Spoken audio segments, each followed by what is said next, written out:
Good morning students. आज हम लोग देखेंगे 11th का ही एकदम starting cheese, book keeping and it's method. सबसे पहले तो हम बताएंगे आप लोगों को कि बुक कीपिंग क्या है, व्हाट इज़ बुक कीपिंग, है ना, मीनिंग ऑफ बुक कीपिंग। कुछ दिन पहले जो क्लास हुआ था उसमें था, हमने बताया था कि ट्रांजेक्शन के बारे में हमने बताया था। अब उसी ट्रांजेक्शन को कनेक्ट करके या ट्रांजेक्शन को लेके ही आगे बढ़ा जाए तो उसी में बुक कीपिंग का मीनिंग हमको निकलेगा। बुक कीपिंग को अलग अलग करके अगर देखा जाए तो बुक का मतलब क्या होता है, किताब, और कीपिंग का मतलब होता है रखना। यानी बुक कीपिंग का मतलब हुआ किताब रखना, लेकिन यहाँ किताब रखने का क्या सेंस है। किताब का मतलब यहाँ हुआ बिजनेस से रिलेटेड प्रत्येक रिकॉर्ड रखना, ट्रांजेक्शन से रिलेटेड प्रत्येक रिकॉर्ड रखना, है ना। तो keeping record of every transaction in a systematic manner, that is called book keeping. यानी बिजनेस में जो भी ट्रांजेक्शन हो रहे हैं, बिजनेसमैन उस प्रत्येक ट्रांजेक्शन का record day by day systematic तरीके से सजा करके एक सर्टेन फॉर्मेट में रिकॉर्ड करता है या लिखता है। तो हर एक ट्रांजेक्शन के रिकॉर्ड को सिस्टमेटिक तरीके से सजा के रखने की जो कला है उसी को बोलते हैं बुक कीपिंग। अब जैसे हम लोग सोल्ड गुड्स टू मोहन को हमने गुड्स सेल किया फॉर ₹10,000। तो ये तो एक साधारण लैंग्वेज हो गया, एक सेंटेंस हो गया, ये है ना। तो हमारे बुक कीपिंग में इस तरह से ये बातें नहीं लिखी जाएगी। आगे हम लोग पढ़ेंगे कि इसको सजा करके कैसे लिखा जाता है, इसको थोड़ा सा आर्ट के तरीके से, कलात्मक तरीके से लिखा जाएगा। तो बिजनेस में होने वाले प्रत्येक ट्रांजेक्शन को कलात्मक तरीके से बिजनेस के लैंग्वेज में लिखने की जो कला है उसी को बोलते हैं बुक कीपिंग। यानी शॉर्ट में कहा जाए तो art of keeping record of every transaction in a systematic manner. यानी बिजनेस में होने वाले प्रत्येक ट्रांजेक्शन को कलात्मक तरीके से लिखने और सजाने की जो कला है उसी को बिजनेस में बोला जाता है बुक कीपिंग। तो अब बुक कीपिंग के तो वैसे बहुत सारे मेथड हैं, वेरियस मेथड हैं।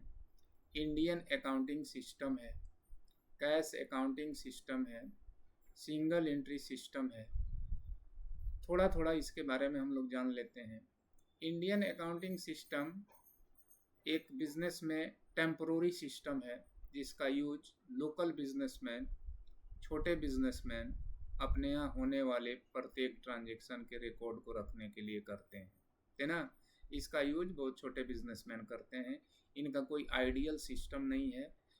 बिजनेस में जो भी बिजनेसमैन को जिस लैंग्वेज में लिखने आता है उस लैंग्वेज में अपने रिकॉर्ड डे टू डे के ट्रांजेक्शन से रिलेटेड रिकॉर्ड को रख लेता है। जैसे बिहार में बिजनेस करने वाला कोई बिजनेसमैन है तो हिंदी में रिकॉर्ड रखेगा, गुजरात में बिजनेस करने वाला कोई बिजनेसमैन है तो गुजराती में रखेगा। इसलिए इसको रीजनल अकाउंटिंग सिस्टम के नाम से भी हम लोग जानते हैं। एक दूसरा है कैश अकाउंटिंग सिस्टम। ये बिजनेस का सिस्टम नहीं माना जाता है। ये नॉन ट्रेडिंग कंसर्न या नॉट फॉर प्रॉफिट ऑर्गेनाइजेशन के द्वारा यूज किया जाने वाला सिस्टम है, जिसमें वे लोग डोनेशन और सब्सक्रिप्शन के रूप में कितना पैसा कहाँ से रिसीव हुआ और वो पैसा कहाँ पेमेंट हुआ, इसका रिकॉर्ड वो लोग कैश बेसिस पर रखते हैं। इसलिए उसका नाम पड़ा है cash accounting system. Single entry system भी एक सिस्टम है जो कुछ खास या स्पेसिफिक बिजनेसमैन के द्वारा रखा जाने वाला सिस्टम है ये। और वो स्पेसिफिक बिजनेसमैन कौन है? जिनके यहाँ क्रेडिट ट्रांजेक्शन अधिक होता है, और छोटे बिजनेसमैन जिनके यहाँ क्रेडिट ट्रांजेक्शन यानी उधार लेन देन ज़्यादा होता है, कि किस व्यक्ति को किस दिन कितना का सेल किया, किससे कितना का परचेज किया, किससे कितना पैसा रिसीव किया, किस व्यक्ति को हमने कितना पैसा पे किया। यानी व्यक्ति से रिलेटेड रिकॉर्ड को इसमें इम्पोर्टेंस दिया जाता है, इसलिए इसका नाम पड़ा है सिंगल एंट्री सिस्टम। आगे चलेंगे तो 11th का लास्ट चैप्टर हम लोगों को मिलेगा ये पढ़ने को, सिंगल एंट्री सिस्टम दूसरे नाम से मिलेगा अकाउंट्स फॉर इनकम्प्लीट रिकॉर्ड के नाम से, account for incomplete record.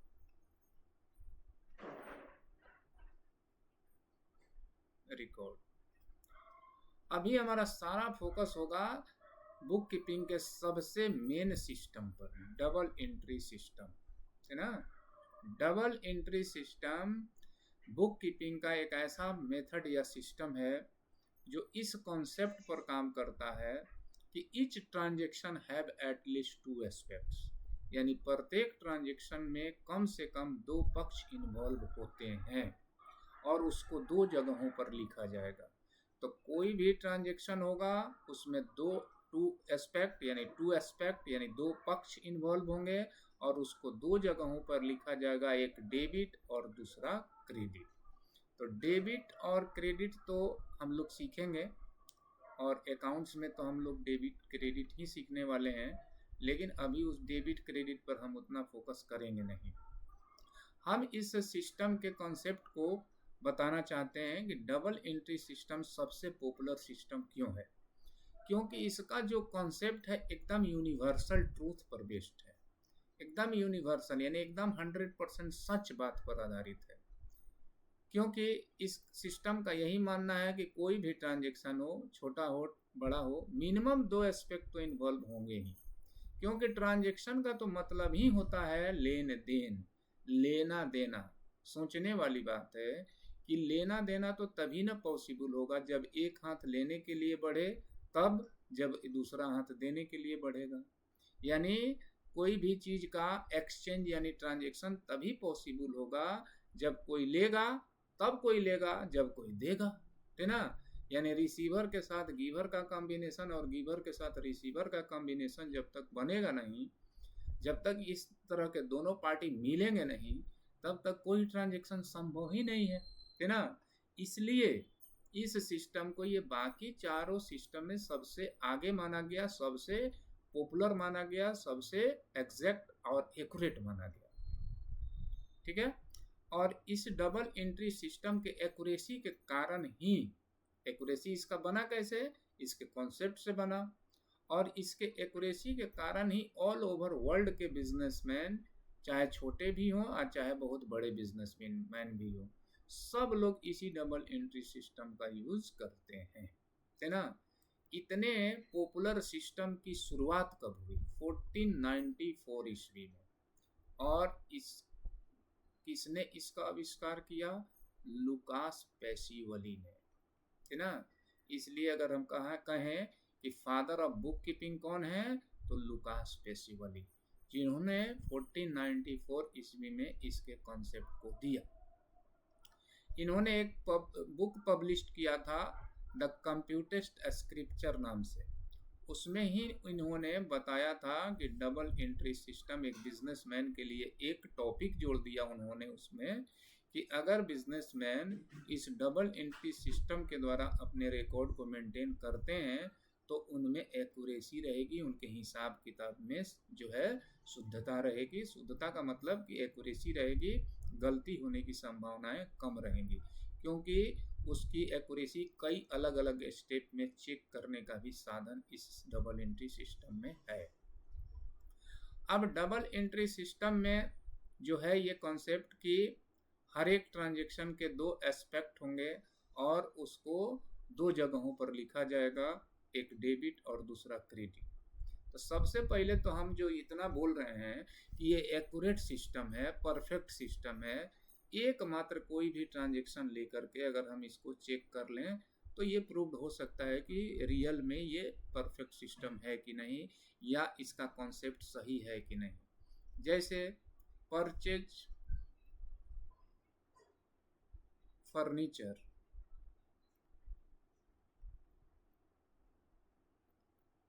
From Godrej showroom,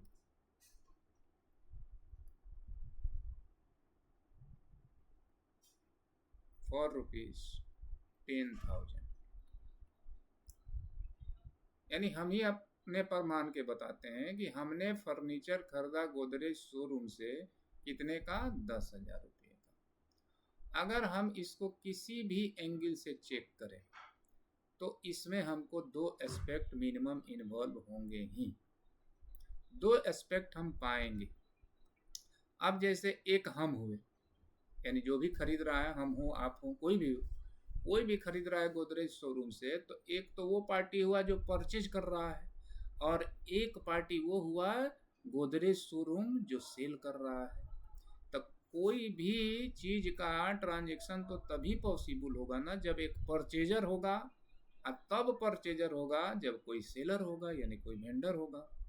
हमको जो है फर्नीचर खरीदना था, तो हमने उस शॉप का सिलेक्शन किया जहाँ से हम खरीद सकते हैं, तो हमने सेलेक्ट किया गोदरेज शोरूम। हम चल के गए या ऑर्डर दिए कि हमको 10,000 रुपये का जो है फर्नीचर दे दीजिए, एक चेयर हो चाहे एक टेबल हो चाहे कुछ भी, है ना।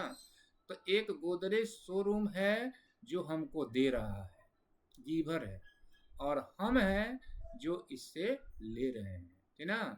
तो हम रिसीवर हुए और ये गीवर हुआ। तो कोई भी ट्रांजैक्शन होगा तो एक रिसीवर होगा और एक गीवर होगा, तभी पॉसिबल है। यानी कोई भी ट्रांजैक्शन में एक रिसीवर का होना और एक गीवर का होना मस्ट है, तभी ट्रांजैक्शन होगा। यही तो इस सिस्टम का कॉन्सेप्ट है। दूसरे एंगल से भी देखा जाए तो फर्नीचर हमने खरीदा, तो फर्नीचर मेरे यहाँ आ रहा है ना। हम फर्नीचर खरीदे, टेबल खरीदे चाहे कुर्सी खरीदे, तो ये फर्नीचर मेरे यहाँ आया, मेरे यहाँ आया फर्नीचर तब ना जब मेरे यहाँ से 10,000 रुपया गया, है ना। तो कुछ भी मेरे पास आता तभी है जब कुछ मेरे यहाँ से जाता है। यानी कम्स इन के साथ जब तक गोज आउट का कॉम्बिनेशन बनेगा नहीं, यानी आने के साथ जाने का कॉम्बिनेशन बनेगा नहीं, तब तक किसी भी पार्टिकुलर थिंग का एक्सचेंज या ट्रांजेक्शन पॉसिबल नहीं है। यही तो है इसका कंसेप्ट कि डबल एंट्री सिस्टम का, कि कोई भी ट्रांजेक्शन होगा मिनिमम दो एस्पेक्ट इन्वॉल्व होंगे। एक फर्नीचर हुआ जो मेरे यहाँ आया, एक 10,000 रुपया हुआ जो मेरे यहाँ से गया। ठीक है, थोड़ा देर के लिए मान लेते हैं कि ऑन क्रेडिट हम खरीदे, उधार कर दे, तो 10,000 रुपया नहीं गया, तो ठीक है नहीं गया। तो यही फर्नीचर मेरे यहाँ तब न आया जब गोदरेज शोरूम में 10 या 100 टेबल या कुर्सी था, तो मेरे यहाँ 5 कुर्सी पहले से था, एक कुर्सी और आया, है ना। तो मेरे यहाँ 6 कुर्सी हो गया, 6 चेयर हो गया। इसके यहाँ 100 चेयर था, इसमें से एक गया, तो उसके यहाँ 99 हुआ। तो कुछ आया मेरे यहाँ तब जब कहीं ना कहीं से वो निकला, यानी कहीं ना कहीं से वो गया तब मेरे यहाँ आया, है ना। तो किसी भी एंगल से देखेंगे तो पाएंगे कि इसमें दो एस्पेक्ट इन्वॉल्व होंगे, है ना। कुछ आ रहा है तो कहीं ना कहीं से तो कुछ जा रहा है, तब ना मेरे यहाँ आ रहा है। तीसरे एंगल से अगर हम देखें तो हम कह रहे हैं कि मेरा आज 10,000 रुपया 10,000 रुपीज़ खर्च हो गया, एक्सपेंसेज हो गया for the purchase of furniture.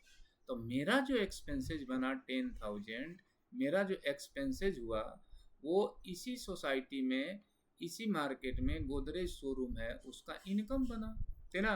तो कुछ भी किसी का एक्सपेंसेस तभी होगा, किसी का खर्च तभी होगा जब वो कोई ना कोई पार्टी का इनकम बनेगा। यानी एक्सपेंसेस के साथ इनकम का कॉम्बिनेशन जब तक होगा नहीं, तब तक किसी भी पार्टिकुलर थिंग का ट्रांजैक्शन पॉसिबल नहीं है। यही कारण है कि इस सिस्टम को एक्यूरेट और परफेक्ट सिस्टम माना गया है, और यही कारण है कि ये सिस्टम सब सिस्टम में सबसे आगे है ना। सब सिस्टम को लीड करता है और सब सिस्टम इसी के आगे पीछे हैं, है ना। और सबसे यूज होने वाला सिस्टम भी है डबल एंट्री सिस्टम। पूरा अकाउंटिंग का स्ट्रक्चर मेरा इसी डबल एंट्री सिस्टम पर खड़ा है। ये बेस है जिस पर पूरा अकाउंटिंग का महल बना हुआ है ना। तो इस डबल एंट्री सिस्टम को ही हम लोग पूरे अकाउंटिंग और बुक कीपिंग में यूज करते हैं। अब इसमें डेबिट और क्रेडिट होने वाली जो बात है, वो डेबिट और क्रेडिट क्या है पहले थोड़ा देर के लिए ये जान लें। अगर हम कहें कि ये डेबिट और क्रेडिट कोई वर्ड नहीं है तो कोई गलत नहीं होगा, ये वर्ड है ही नहीं। जिस तरह अर्थमेटिक हम लोग पढ़ते हैं तो अर्थमेटिक में ये प्लस का सिंबल है, ये माइनस का सिंबल है, ये मल्टीप्लाई का है, ये डिवीजन का है। अगर कोई पूछे कि ये क्या है तो हम बता सकते हैं कि ये एडिशन का सिंबल है। अब कोई पूछे कि एडिशन का मतलब क्या होगा तो ज़्यादा से ज़्यादा हम वही नहीं बोलेंगे, एडिशन मतलब जोड़ना। अब उससे आगे कोई पूछ दे कि जोड़ना का मतलब क्या होता है, तो हम क्या कहेंगे? ये अब जोड़ने का तो मतलब क्या होता है? जोड़ने का तो एक तरीका होता है, प्रोसेस होता है, स्टेप होता है जो सीखना पड़ेगा। बिल्कुल वही बात अप्लाई होता है इस डेबिट और क्रेडिट वाले वर्ड पर, है ना? ये डेबिट और क्रेडिट एक प्रोसेस है जिसको हमको सीखना है ना? अर्थात इसका मीनिंग तो है लेकिन कांस्टेंट मीनिंग नहीं है। मीनिंग इसके वैरी करते हैं, बदलते रहते हैं according to nature of account. Account क्या है वो आगे पढ़ेंगे, है ना? लेकिन इसका मीनिंग एग्जैक्ट कांस्टेंट नहीं है, स्थिर नहीं है, मीनिंग इसका वैरी करता है। अब इस डेबिट और क्रेडिट का मीनिंग क्या है और इसको कैसे करते हैं, ये हम आपको नेक्स्ट क्लास में बताएंगे। तब तक के लिए थैंक यू, गुड नाइट।